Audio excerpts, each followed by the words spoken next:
Deep Threat Sports Network, welcome back.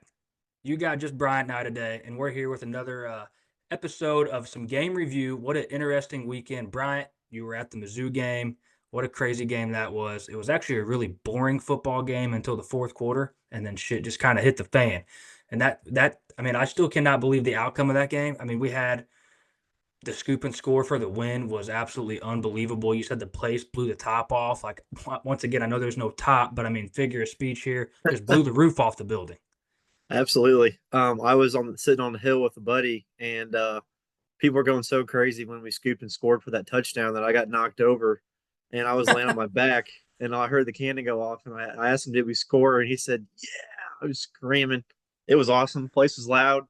The longest and most entertaining final, 3 or 4 minutes of a football game you'll ever see, really. Unbelievable, man. I just it was one of those games like for me, they took the leash off Drew Pine, it felt like a little bit, and kind of let him throw it around. And instead of throwing the ball behind the line of scrimmage, he moved the ball north. And that to me was like, okay, this is a different team right now. Drew Pine actually can throw it around a little bit. I mean, I'm not saying he was spectacular by any stretch, but I mean, he threw it up to playmakers, and playmakers made big plays and big time moments. You saw Theo Weiss with a big one, Luther Burden with a big one, and what a toe tap by Theo Weiss to score that touchdown. Just an incredible, incredible football game in the fourth quarter. I mean, I'm glad you were there. I'm glad you got to witness that. I'm glad we got to take one of our friends, Nolan, who's a Florida State fan, doesn't see a whole lot of winning this season. So I'm glad you got to take him to go witness a win, man. And Absolutely. that's fantastic stuff. We're not going to dive too much into the Mizzou game, just brushing on that a little bit since Brian got to witness the whole thing and going to let him tell you guys what he thought about it and how fantastic it was. But Bryant, why don't you go ahead and tell us who our dog of the week is this week? Hey, roll tide, boys! Roll tide. We are going with the Alabama quarterback Jalen Milroe. Was effective through the passing, but rushing the ball, 12 rushes, 184 yards, and 4 touchdowns.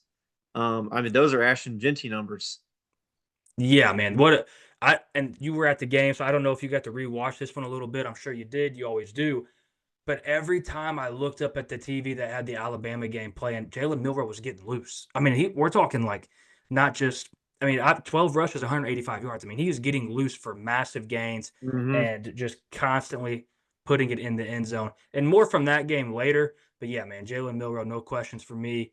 Dog of the week. I do want to point out Quinn Ewers had a hell of a performance too. I think he had 5 touchdowns this week. So he really needed that. And good for him to try to get things back on track at the right time. Also, while we're talking dog of the week a little bit, we usually have Dave hyping up the dog of the week a little bit for us. Obviously, no Dave again today. Dave will be back on Thursday.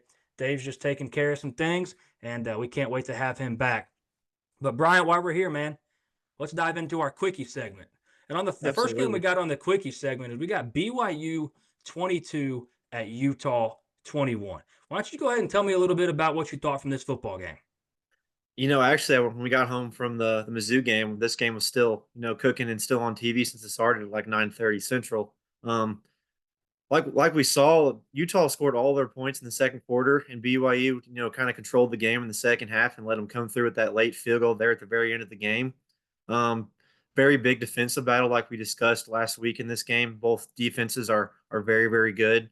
This was a big time rivalry for a long time, and it's been renewed now that they're both in the same conference. Um, there was kind of a questionable call there that the Utah fans are kind of harping on the refs there with the holding on the cornerback. That was a bad call. But we kind of give the refs a little bit of crap on this show, but it's not all about them in this game, especially in other games as well. But BYU, they control the destiny from here on out. This was kind of their last roadblock, I guess you could call it, in the schedule. They pulled it out on the road. I don't think it was a very top notch win as far as how they played the football game, but a win's a win, and they'll take it.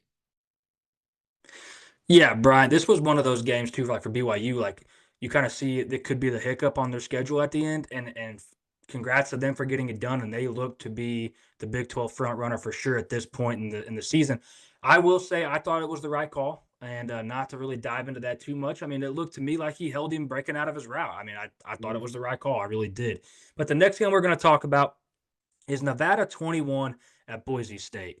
And to be honest with you, Bryant, this game to me exposed Boise State's passing attack quite a bit. Maddox Matson was not good in this football game, 9 for 20. And you saw another game where once again Genty had to do it all. And I mean, we've talked about that over and over and over on this show. And when the going gets tough, they just give the ball to Genty, and I don't blame them. I think if I remember correctly, I think they were double-digit favorites going into this football game, and Yep. to win the game by 7, Genty had 34 carries for 209 yards and 3 touchdowns.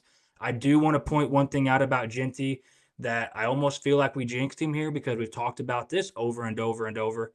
Genty put the ball on the turf for the first time in his career. His first career fumble, and think about that for a second. First career Hmm. fumble. I mean, this guy's getting 34 carries a game and just now puts one on the turf. Absolutely unreal stuff. Still huge on Ashton Genty here. Will not get off that hype train. But Boise State's got to have something other than him when it comes to the playoffs, or they could be in real big trouble. Yeah, Mattis Maxon's been playing better as of late, but he took kind of a step back in this game. He was less than 50% through the air. He's going to have to be better than that if they have any chance of winning whoever they play, if they make it to the playoff in one of those group of 5 slots. So we'll see.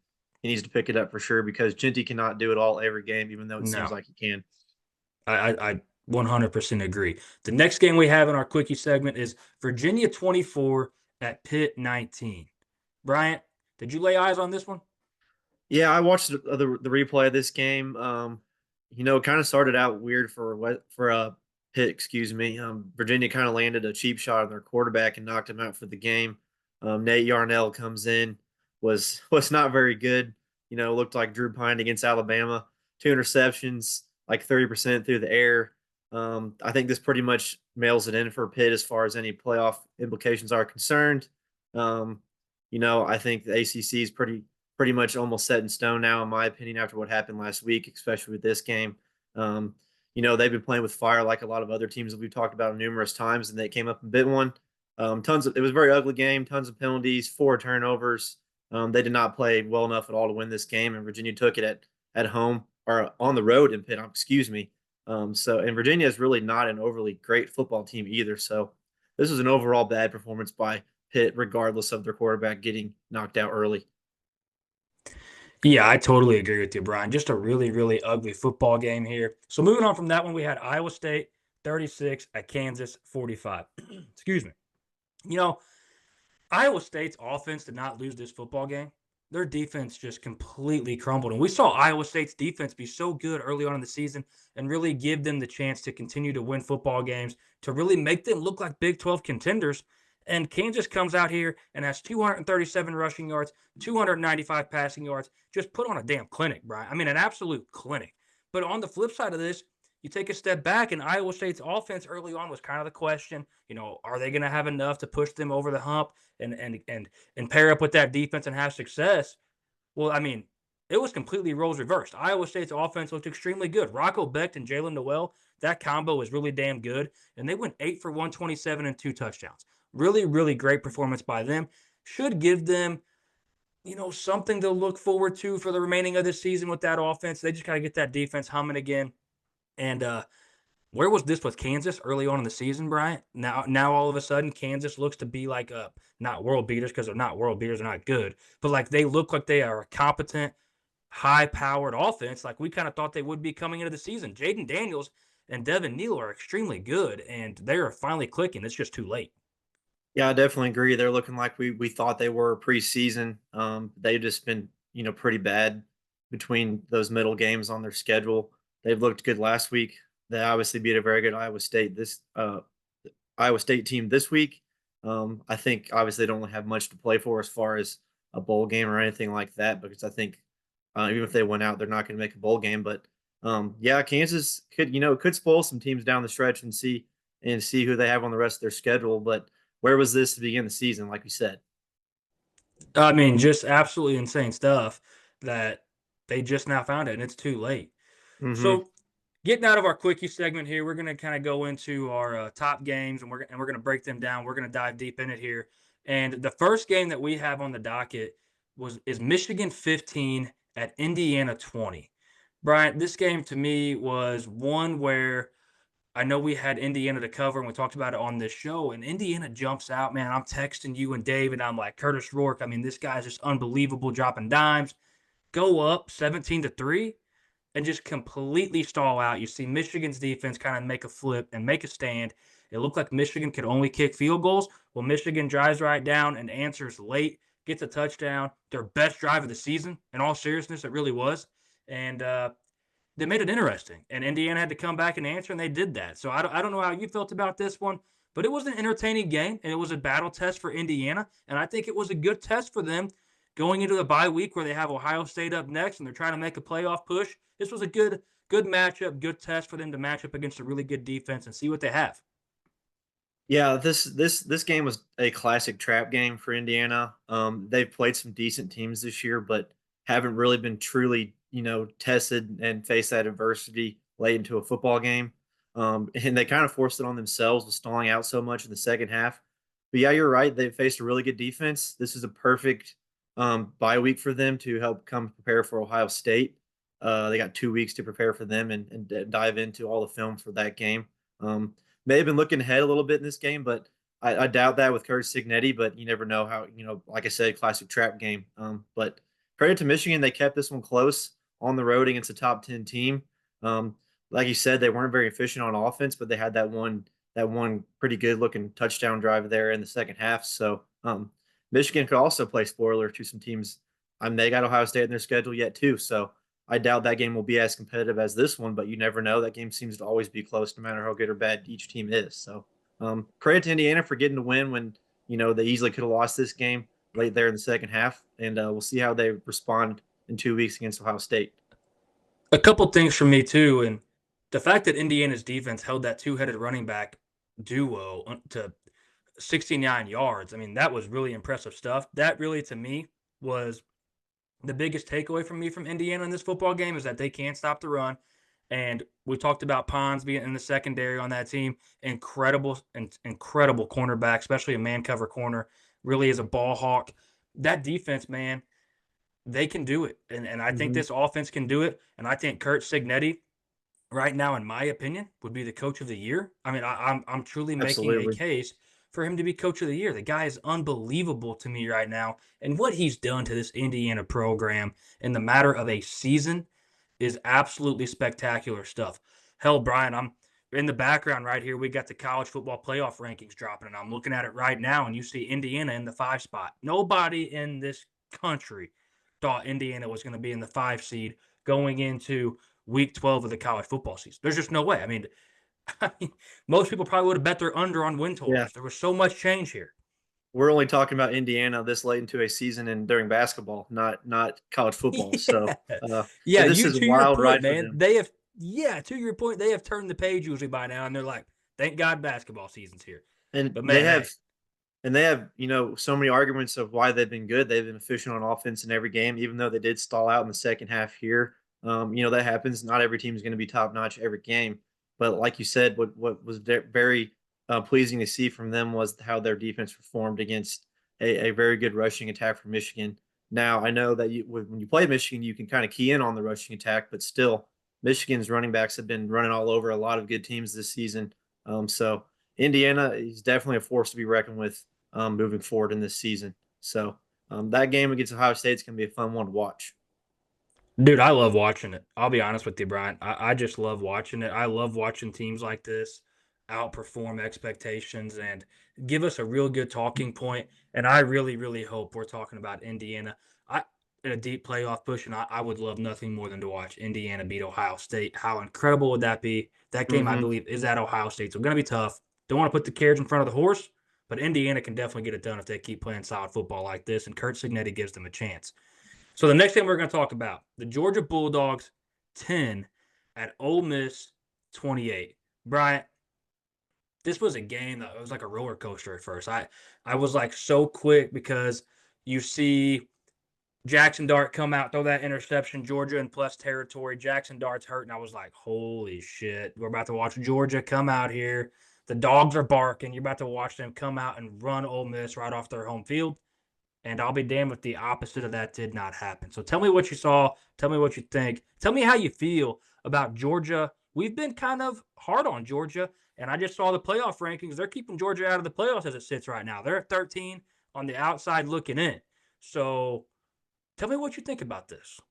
That's surprising to me. That surprised me a little bit. It seems like the national analysts and the committee always kind of keeps Georgia or these blue blood SEC programs in it, regardless of how they play. It seems like sometimes, so that's a bit surprising. But personally, I think they deserve it. Yeah, they did come out early and get a lead early in this game, but after you think that would have been a turning point in the game for Georgia's favor, but it was almost like it was a turning point for Ole Miss, and then Ole Miss just took over. Um, this was a bad game for Carson Beck. He has not played very well this whole last month, and honestly, not the best all season. But credit to Ole Miss, their defensive front came out and did what they were supposed to, stopped everything that was thrown at them. Some wild stuff happened in this game. We had Georgia players celebrating with Ole Miss fans after the game. Kirby Smart did not like that. But yeah, Georgia's got a lot of question marks that they don't really have much more time to answer. Ole Miss has been clicking on all cylinders. Jackson Dart kid did come back in the game, so it looks like he's going to be fine moving forward. So Ole Miss has got to keep clicking and try to get a little bit healthy. If they get healthy, they're going to be a scary team, like we mentioned early or on the show last week. They had a massive injury report, and if they get only some of those guys back, it's going to be a fun team to watch. Moving on the rest of this season. A couple things on that. Do you think that injury report was kind of like a decoy? Because like you see Ole Miss and how they are like one of the most team like I don't know how to word this. The team that uses like the fake injury go down on the field type shit the most, and now they're talking about I think fining teams for the fake injuries and shit like that. So do you think do you think Kiffin was just kind of like, hey man, I'm just gonna load up this injury report. I'm gonna throw some decoys out here, make them think that maybe all these guys aren't gonna play, maybe let them get a little lackadaisical coming into this thing, and because I feel like most of those guys played, and most of those guys looked pretty damn good, in my opinion. I mean, Yeah. obviously Trey Harris doesn't, but Uh-huh. If there's any coach in the country that's going to play the game and have some semantics, it's Lane Kiffin. I think that yes, maybe there was some, playing the game a little bit with the injury report, but a lot of those players have been on the injury report for most of the season. Not maybe not that's all true. 28, but um, yeah, Lane Kiffin likes to play, get any edge he can. So I definitely think I there's a just little don't bit of that, but I don't wanna overthink it, but, like, no, my thought was, like, if I have Bryant, like, let's say I throw you on my injury report and you go down, and I need you to go down because we need to stop the clock and we need to stop some momentum. Like, then you could probably, like, argue it and be like, "Well, hey, look, like, he was on my injury report all week. He does have a bum ankle." And it kinda got to him right there. Like, I don't know, maybe I was overthinking this, but like you said with Lane Kiffin, that's why my mind was kinda racing with this. I was like, "Man, this guy, he's trying to play chess, not checkers, and he needs every mhm, advantage he can against Georgia and Kirby Smart." I agree. But credit to them. I think Ole Miss had a great game plan this game versus Georgia. Yes. They forced Carson Beck to try to make plays through the air, and like we've mentioned many a times this season, he seems to be struggling to do that. Guys aren't getting open, and the defensive front was getting home more times than not. So credit to them on Ole Miss for playing the football side of the game very well in this game. Even though I agree with you, I think Lane Kiffin was playing the mind games as well.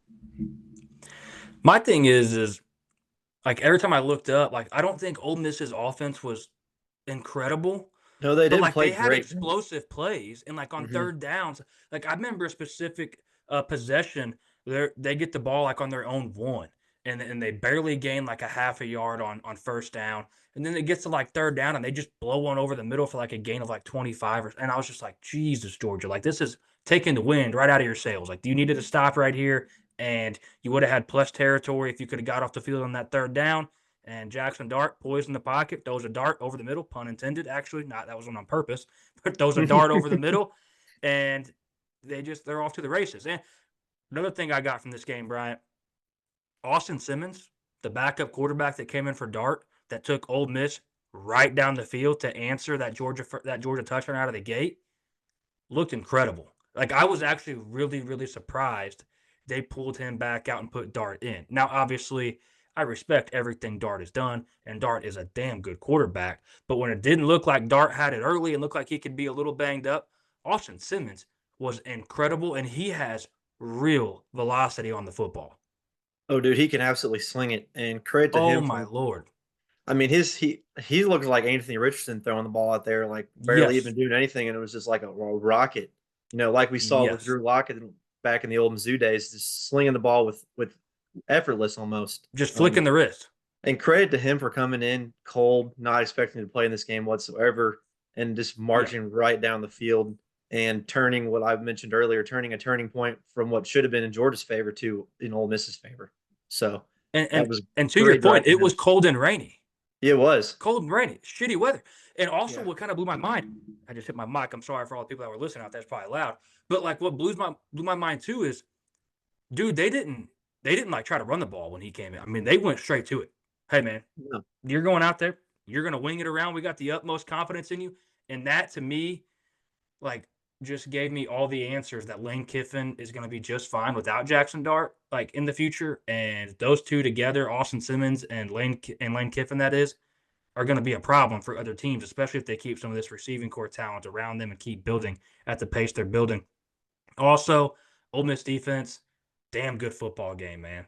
Yeah. Got to Beck 5 times, put him on the ground 5 times, and that's what they had to do in this football game to make a quarterback that doesn't feel right now, and I think he's seeing ghosts, and you can get in his face like that, and he had no chance in hell. I mean, that's truly they had no chance in hell. They scored 3 more points besides that first touchdown that Ole Miss essentially gifted them, and then they never got back into the end zone after that. Absolutely incredible by Ole Miss's defense.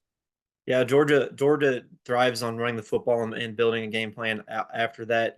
Play action and spreading it out with a good rushing attack. And Ole Miss definitely stopped and made Beck throw the ball, like you said, and he made too many mistakes in this game for them to be competitive. So I personally think Georgia's got a lot of issues moving forward. I know we Yeah. talked about it, and I think they may even have some off the field stuff. I don't know. They don't seem like a very cohesive team.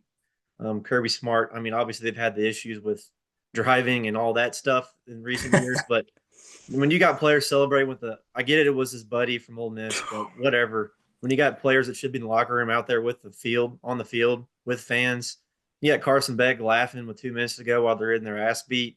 I don't know. They got to fix more than just their gameplay, I feel like, but we'll see if I'm there's with you. any They're coach. they're just trying to ride the fact that they're Georgia. Like I I think think we so. said this a couple of weeks ago. I think actually I think it was last week, you and I on Thursday, because you talked about how you wanted to see a multi-possession football game for Ole Miss, and we got that. I mean, you We and I got it. texted about that on Saturday. We got that, and that came Mm. to fruition. But like to your point, you kind of talked about how they just are trying to ride the fact that they're Georgia. And hey, look, man, if other teams are starting to beat Georgia, these other teams aren't going to bow down no more. You're going to, and when you are Georgia or when you are in Alabama, you are going to get every team's best. Like they are going to get up for you no matter how bad they are, how good they are. They are going to try to punch you in the mouth. And Ole Miss did that. Ole Miss did that. It was a great environment, especially for that shitty weather. Awesome, awesome stuff. And I think us talking a couple weeks ago about how Ole Miss makes a playoff push. I mean, I think that's what they needed right there. That kind of sealed the deal as long as they don't drop something stupid from here on out. Yeah, and they got 2 relatively easy games left here with Florida and Ole Miss, or Mississippi State, excuse me. Um, the Egg Bowl can always be a little controversial, and it seems like something wild always happens. But I think Ole Miss has that in the bag this year. And you're right, legitimate playoff team, I think, and could possibly make some noise in the playoff with how well they've been playing as of late. And that was tons of momentum and all the confidence they. Absolutely. So the next game we're going to talk about, Bryant, we're going to stay right here in the SEC. We got Alabama 42 at LSU 13. Just an absolute ass beating from start to finish. And what sucks about that ass beating is Death Valley was jumping. I mean, this place was ape shit. Absolutely incredible environment. Gave you goosebumps if you're a true college football fan watching everything take place in the beginning. Just an absolute next level environment. And you see Alabama jump out to an early lead, kind of sucked the fan base out of it, and they just never looked back, man. LSU's defense, awful. Blake Baker, awful. Had no answer, had no scheme, had nothing to slow down an Alabama offense that we've talked on this show many times is very just two-dimensional, which I mean that's better than one-dimensional, obviously. But like it's Jalen Milroe getting out of the pocket and running the ball like he did in this football game, and it's taking deep shots. And LSU just showed nothing. Alabama didn't even have to take those deep shots in this football game, Brian. They didn't have to. They No. just kept the ball on the ground, milked the clock, and still scored a shit ton of points. So if I'm Brian Kelly, and we talked about him last week pointing fingers, I mean, this is a game where you actually probably could point fingers and get away with it. Blake Baker in the defense. Oh, he was eyeballing Blake Baker that whole second half. There was numerous pictures of him just like staring right at him, and Blake Baker's just on the sideline like, what am I watching right now? But I agree, it was a beatdown in all facets of the game. Um, Alabama, like you said, took the crowd out of it. I saw a picture of Death Valley in the fourth quarter, and I think the entire first level was completely empty. Alabama just totally destroyed them on the ground in this game, like we mentioned earlier in Dog of the Week with Milrow. He had 185. They had 311 rushing yards total. On the flip side, Nussmeier threw the ball a bunch, but was only had 239 yards on 42 passes. So that's not going to get the job done. Credit to the Alabama defense. Secondary played well in this game. They've had some issues in the past this season from that standpoint. But credit to Alabama. They went into probably one of the toughest places to play in college football. Bitter rivals, and got the job done. Alabama's back in contention for the playoffs, and I think Brian Kelly and these LSU Tigers have a lot more questions rather than answers after this football game. Tons and tons of questions, and people were starting to feel. I know the A&M game wasn't the second half, I should say, wasn't as planned, but people felt good about LSU, man. Like, and like I was one of them. I was like, okay, wow, if LSU's defense can be semi-competent here. But then we also talked about how, and I remember us vividly talking about this. If Marcel Reed is going to run on your defense like that, what do you think Jalen Milrow is going to do? And that's exactly what happened. He only had to throw the football 18 times. That's 18 insane. times. And they scored in the 40s with 18 passes. What's that per Also, rush here? 185 yards on 12 carries. That's 15 and a half yards a carry for Milrow. That's insanity. I mean, I don't even know what to say. Whatever, man. I mean, if I'm anybody playing LSU the rest of the way, my quarterback is on the move. Even if he's not my QB1 on the depth chart, I'm throwing in QB2 or QB3, and we are on the move. We're running the Wildcat. We're moving the Mhm. ball via quarterback. Also, though, Alabama was 10 for 13 on third down. That It was is that was the game right there. impossible to win a football game when your defense gives up 10 first downs on 13 third down attempts. You're not going to win a football game. It's impossible. You're literally not going to win a football game. Absolutely not. And the LSU's offense did not help the defense at all in this game, but they also shot themselves in the foot on that side of the ball, and they were just getting gashed on the ground, and also getting gassed. Their stamina there late in those drives, and Alabama was scoring on every single one of them. It seemed like. Yep. And to just, you see a really undisciplined LSU defense too. So many stupid penalties. Like there were so many third Hmm. down chances where they could have got off the field. And you look up, like you're almost kind of celebrating early in the game. You're like, oh shit, okay, they got off the field. Because like in games like this, Brian, I just want to see a good game. That's all I care about. I want to see a high level football game. We look so forward to games like this all week, and then it just becomes a blowout, and that's not fun for anybody. So I just really undisciplined, man. And we talked about it last Thursday as well. Who would we pick, Hmm. Kalen DeBoer or Brian Kelly, in a head coaching matchup if all things were equal? And we both picked DeBoer, and DeBoer proved that he can outcoach Brian Kelly every single time. I mean, this was Yep. truly a coaching clinic by Kalen DeBoer and a Brian Kelly who was lost. Absolutely. And I also think, LSU has a bit of a leadership problem. They got playmakers on offense and defense, and it seems like none of those guys are performing to the level that A, they were recruited, and B, sometimes that they played like this season. I mean, LSU has played and beaten good teams this year, but Yeah. it seems like they're falling apart and kind of losing that cohesiveness at the wrong time. So we'll see if they can turn it around.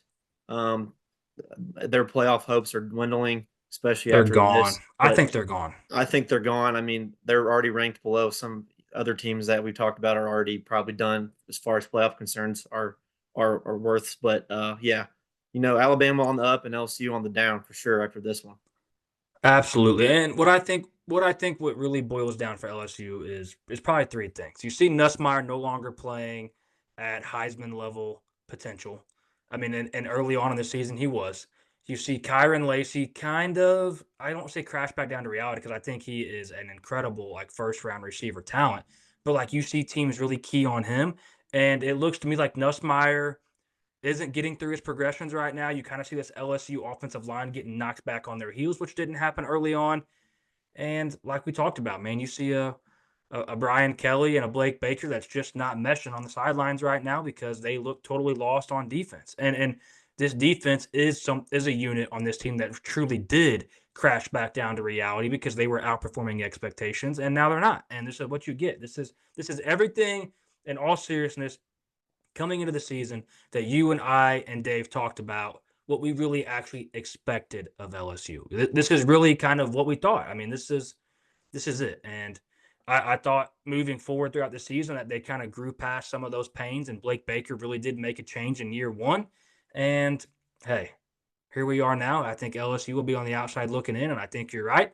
I think Alabama really maybe solidified a playoff spot here. Yeah, I think Alabama. I think that loss to Vandy earlier in the season, and that close loss to Georgia.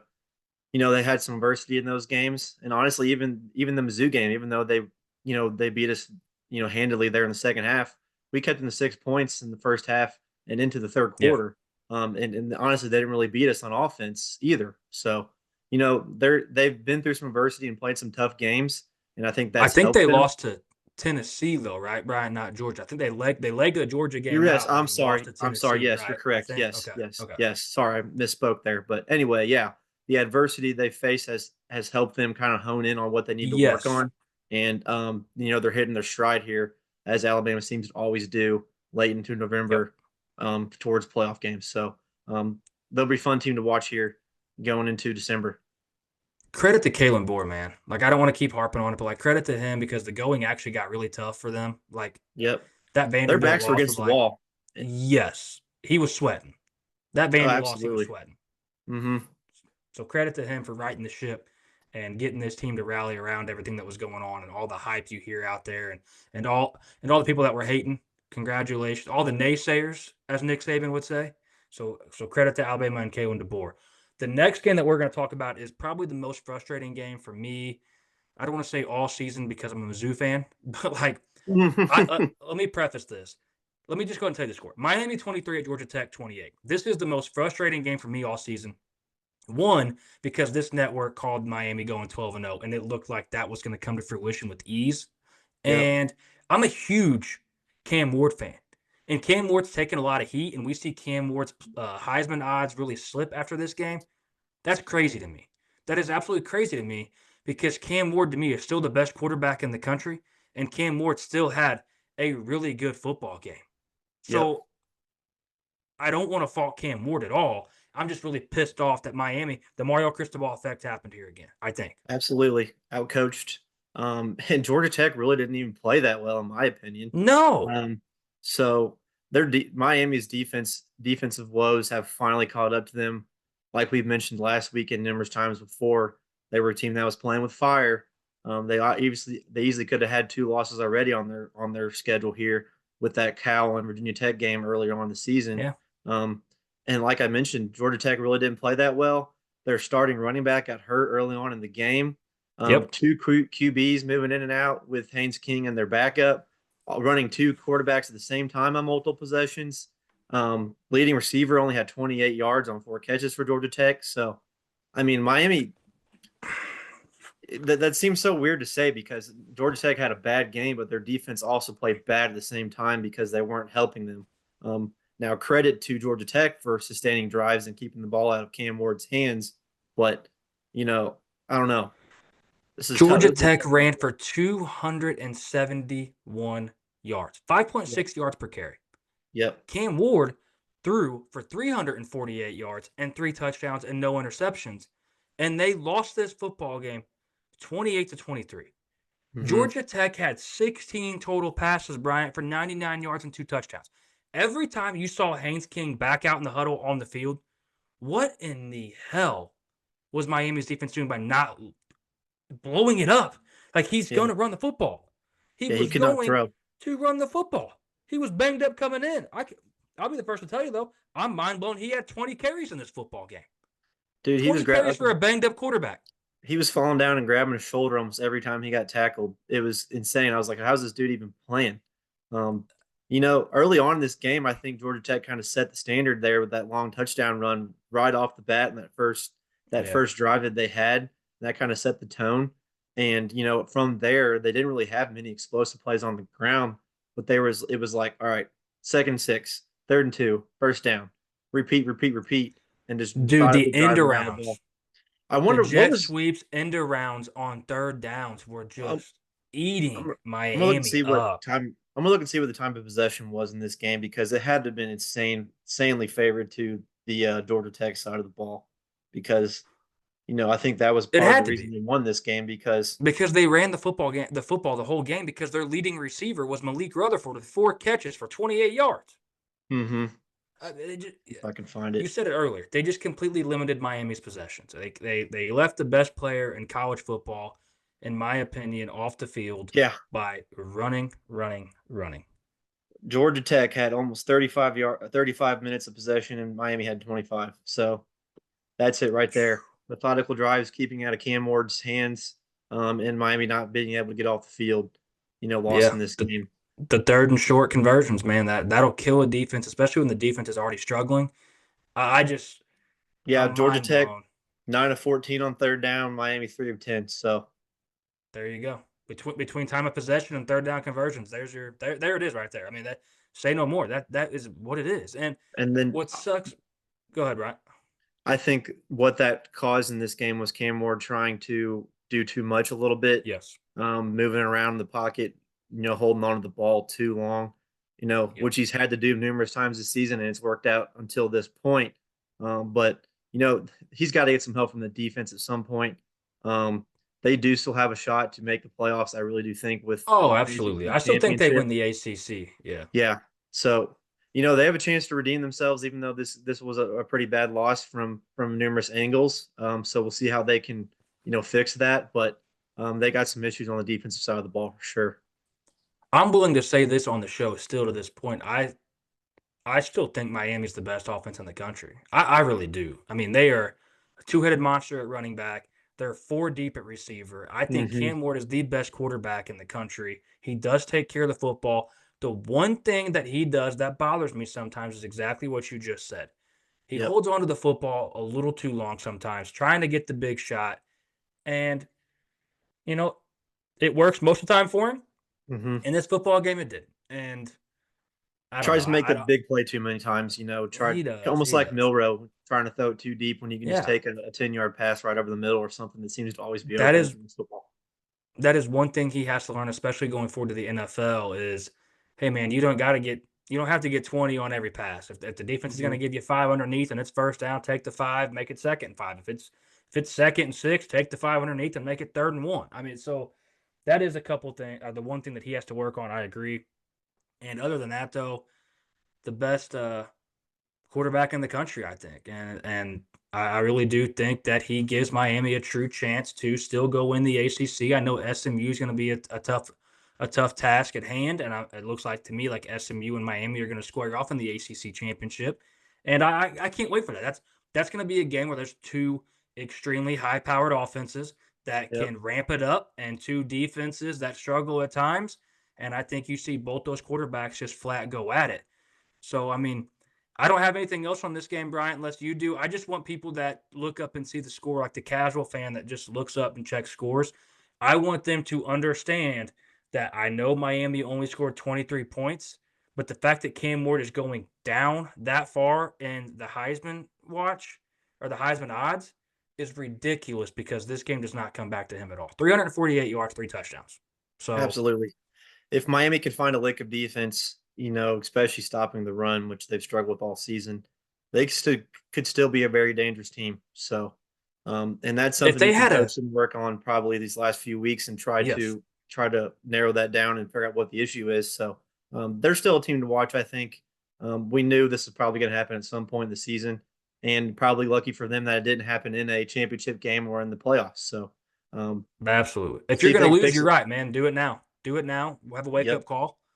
You know that you talked before many a times about how they've had too many close calls, and they're going to get got at some point, and they got. And I think it was a good time for them to get got and use this as momentum, build off of it, and head the right direction. So that's kind of all I have on this game, Brian. We were going to talk a little bit of Heisman on this because this is our week where we only have 2 episodes coming out. But Brian, one thing that I want to do instead, and I want you and I just to shoot from the hip right here, is Okay. the playoff rankings did come out. Let's have just a few minutes of playoff discussion here. I'll read the rankings from I'll read the first two out and then I'll go from there.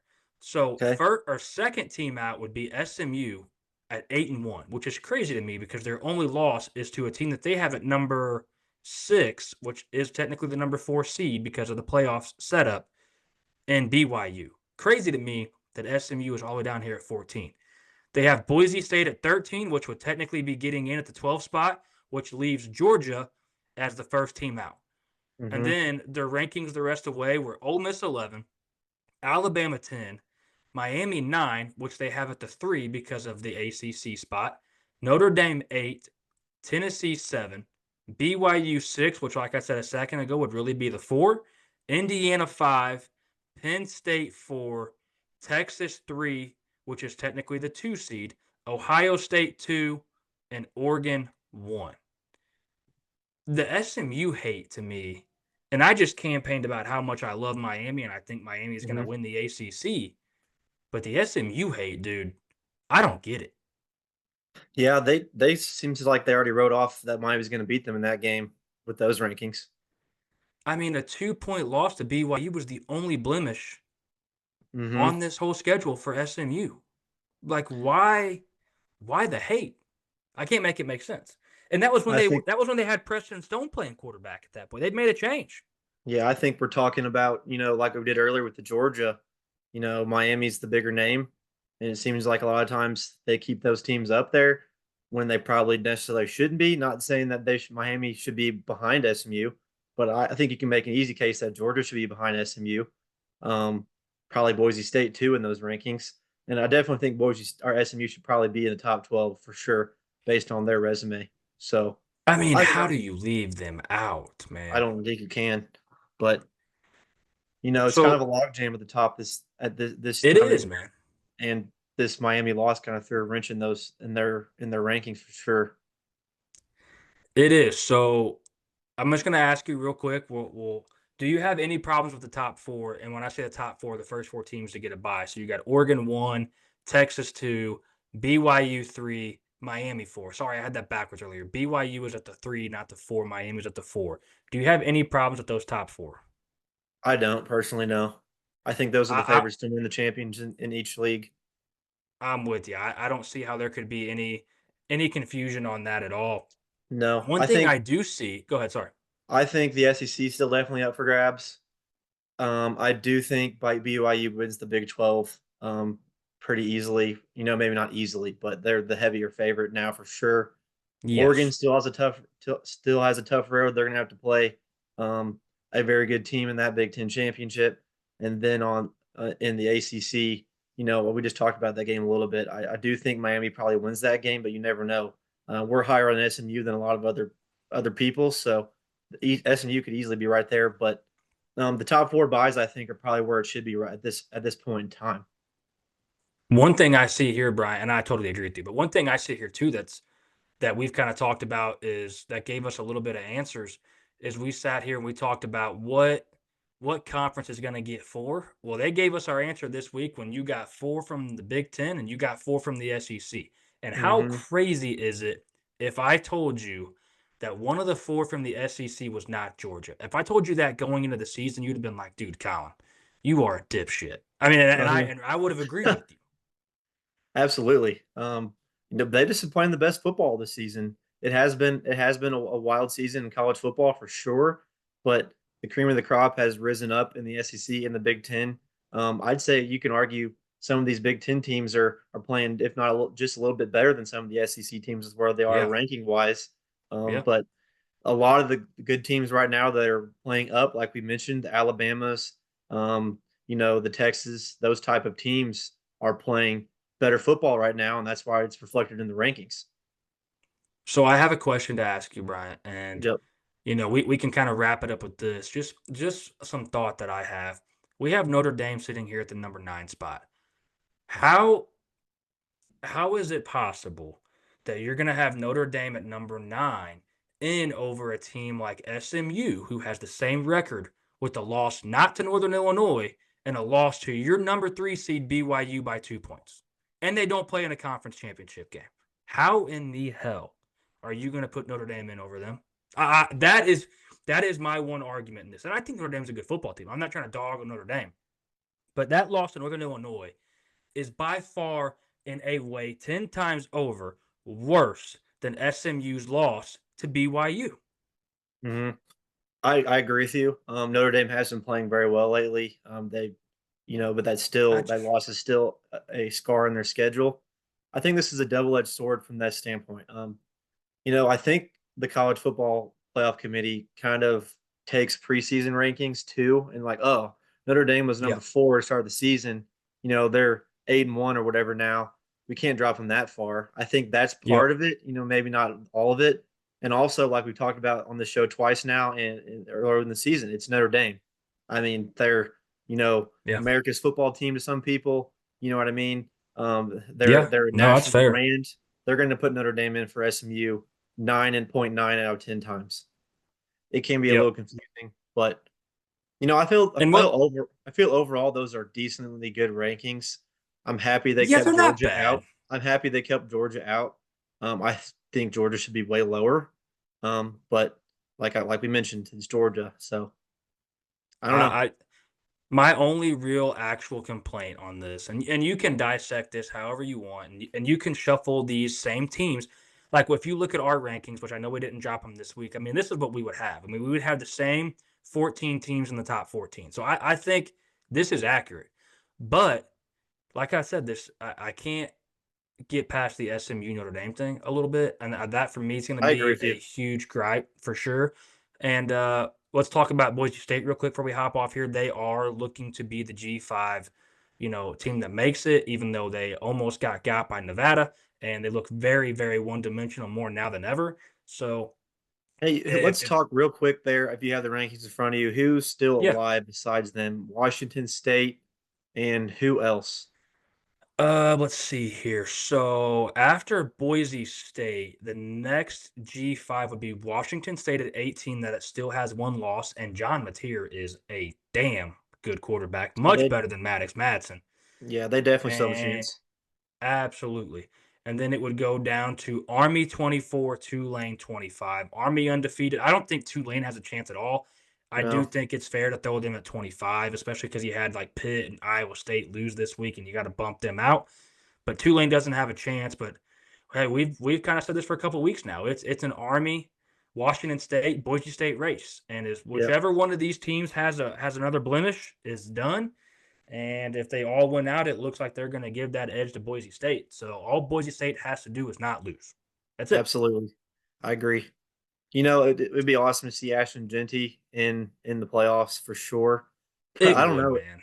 Personally, Army in the college football playoff would be badass. Oh, a- and I know everybody out here knows how much you and I love Ashton Genty, and we love the story, and I love that shit. I do. I eat that shit up. I've been all over it, and I can't get enough of it. But I have like this second guessing thought in my head that I think Army is more deserving of this than Boise State right now. I mean, Hmm. Army's undefeated.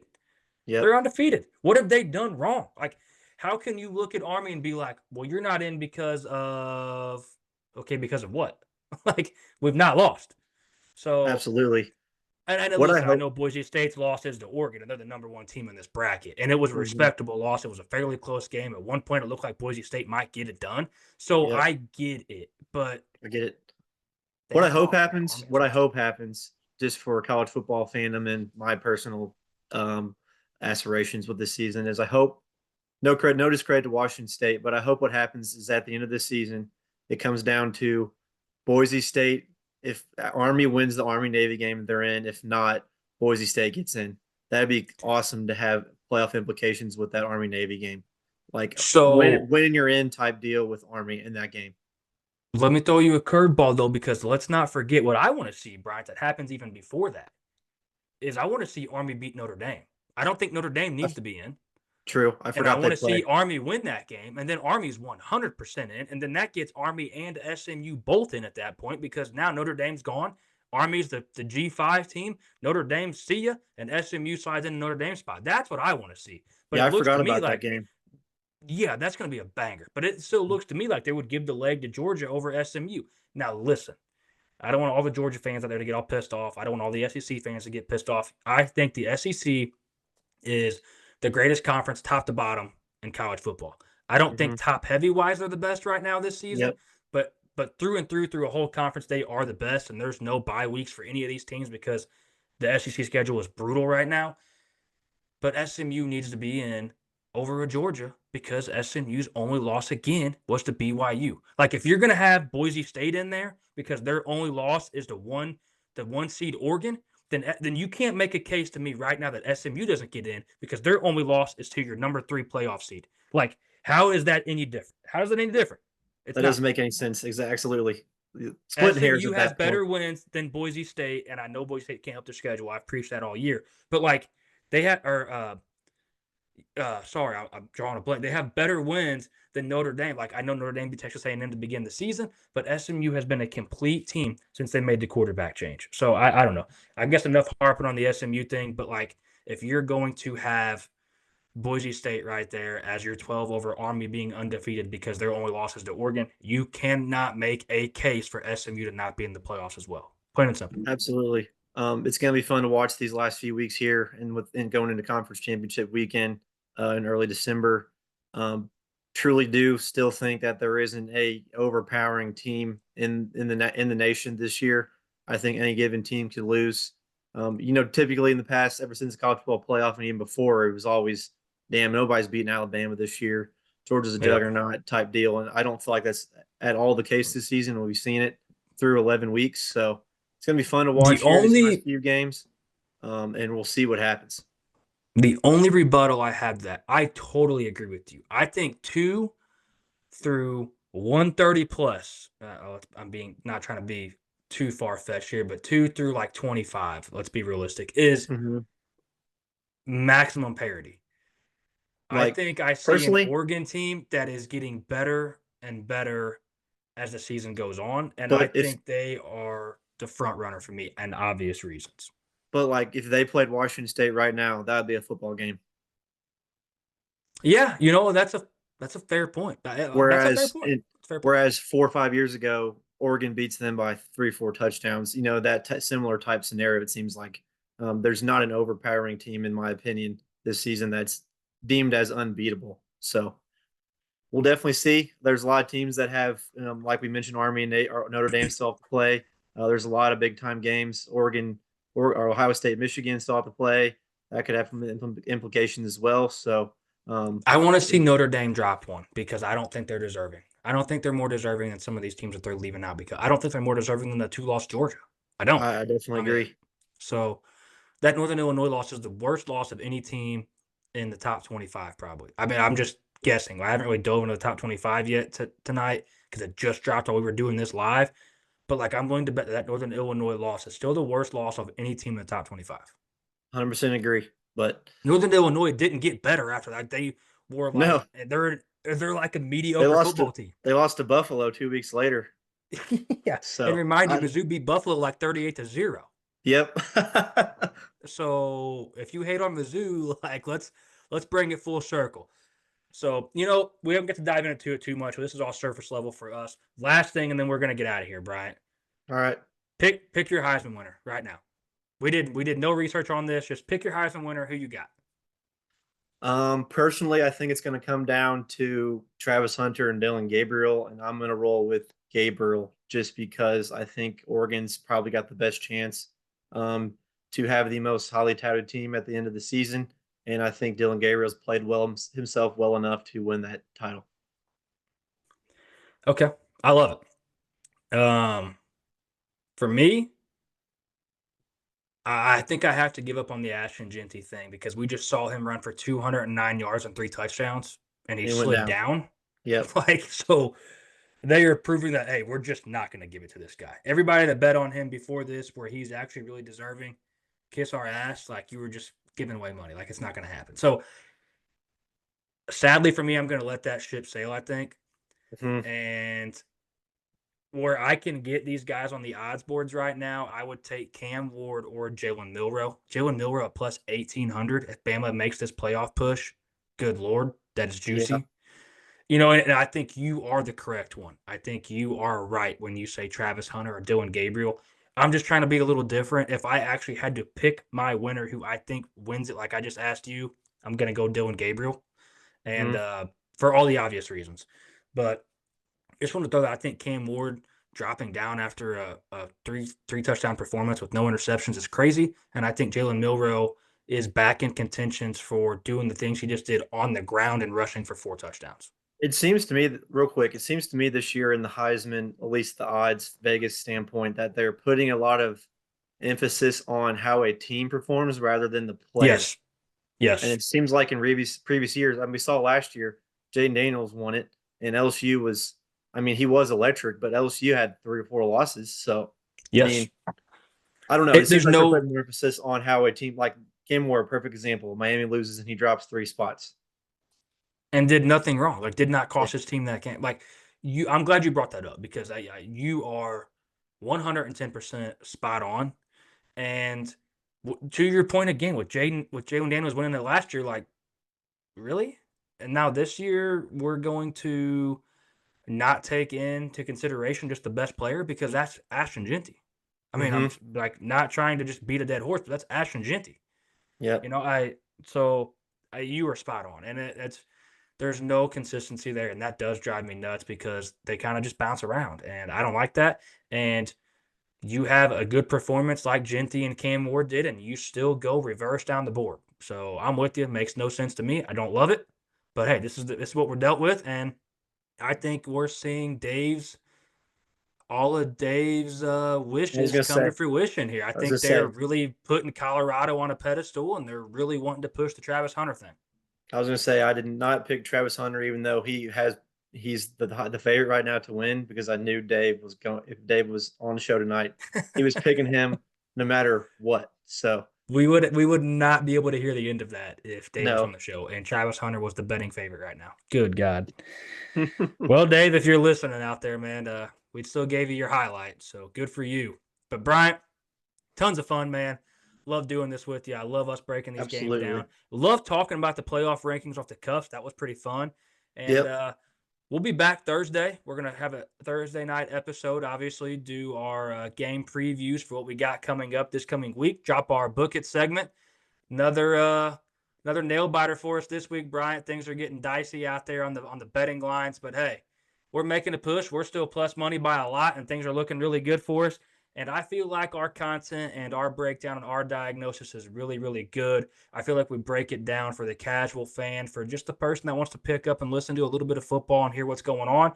I think we break it down very good on surface level for them as well. So I'm glad we could bring all this to you guys. And can't wait to do it again Thursday night, Bryant. But hey, man, until next time, peace.